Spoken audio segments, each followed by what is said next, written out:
ಧೈರ್ಯವಾಗಿ ಪೂಜೆಯನ್ನು ಮಾಡಲಿಕ್ಕೆ ಬೇಕಾದಂಥ ಅವಕಾಶಗಳನ್ನು ಕೊಡಬೇಕು.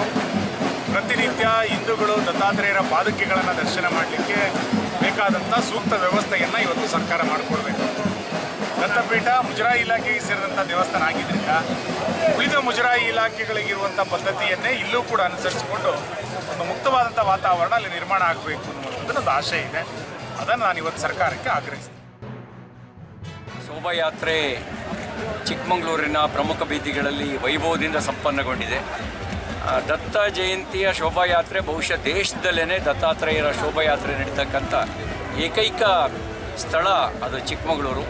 ಚಿಕ್ಕಮಗಳೂರಿನ ದತ್ತಾತ್ರೇಯ ಶೋಭಾಯಾತ್ರೆಗೆ ಭಾಳ ವಿಶೇಷತೆಗಳಿದ್ದಾವೆ.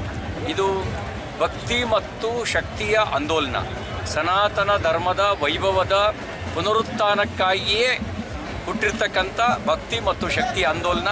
ಇದರ ಹಿಂದ್ಗಡೆ ಹೋರಾಟವೂ ಇದೆ, ಇದರ ಹಿಂದ್ಗಡೆ ಭಕ್ತಿಯೂ ಇದೆ. ಸಮಾಜದ ಜಾಗೃತಿಯ ಭಾವ ಇವತ್ತು ಎಲ್ಲರ ಮುಖದಲ್ಲಿ ಎದ್ದು ಕಾಣ್ತಾ ಇದೆ.